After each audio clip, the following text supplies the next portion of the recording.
트럼프 대통령이 이란 정부가 지금 레드라인을 넘었다라고 평가한 건 어제까지만 해도 많게는 2,000명이라던 사망자 숫자가 하루 만에 6,000명이라는 말까지 나오기 때문입니다. 들어보시죠.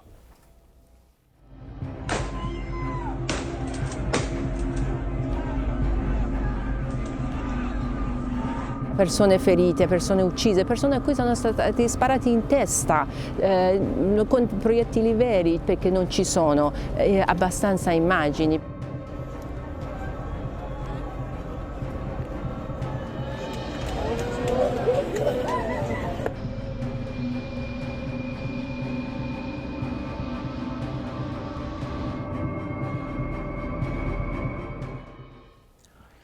이란 최고 지도자죠. 하메네이의 사진에 불을 붙이고 그 불로 담뱃불을 태우는 한 여성의 사진이 SNS를 통해서 급격하게 전 세계로 퍼지면서 지금 이 사람이 이란 시위의 상징으로 떠오르고 있다고 합니다. 차 교수님, 예.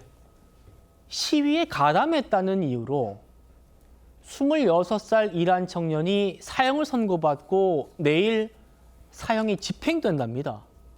이런 학살을 막아야 된다라는 게 미 보수계의 명분이기도 하거든요.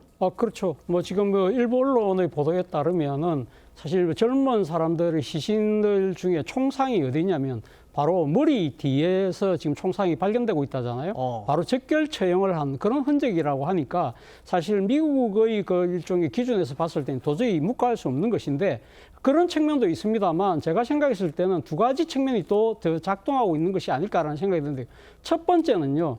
미국 흑역사 중에 가장 큰 흑역사가 1979년도에 친미 정권이었던 팔레비 정권이 이란 혁명으로 무너진 겁니다. 그리고 무너지면서 바로 당시 테헤란의 미국 대사관이 그러니까 점거가 되면서 당시 인질이 오랫동안 잡혀 있었잖아요.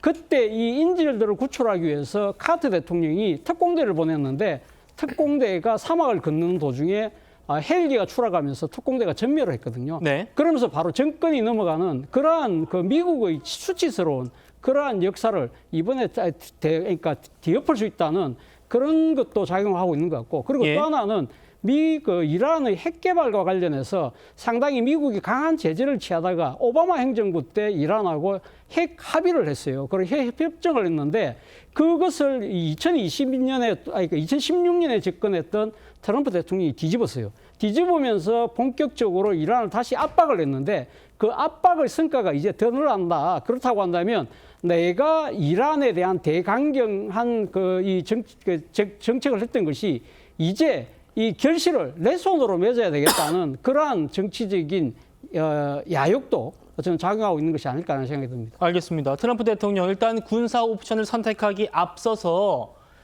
경제 압박 수위를 한층 끌어올렸습니다. 이란과 거래하는 모든 나라, 미국과 거래할 때 25% 관세 때리겠다. 지금 이렇게 트럼프 대통령이 얘기하고 있는데 경제 압박부터 시작됐네요. 네, 그렇습니다. 외교적으로 선택할 수 있는 압박이 군사도 있지만 그 전 단계로는 이란 내부에서 반정부 시위를 하는 사람들을 지원하는 형태가 있을 수 있고요. 그리고 사이버 공격도 가능하고 그리고 멀리서도 할 수 있는 게 바로 경제적인 제재입니다. 그런데 먹고 사는 문제 굉장히 우리나라 관세 협상 때 봤으니까 잘 아실 거 아닙니까? 이란과 협상하고 있는 모든 나라에 있어서 25% 관세를 하겠다라고 얘기를 했고요. 예. 이거는 유예를 둔 게 아니라 트럼프 대통령 본인이 말하는 순간 확정적이고 즉시 실효를 가진다라고 얘기를 했습니다. 그러면은 지금 가장 타겟이 되는 나라가 어딜까요? 바로 중국입니다.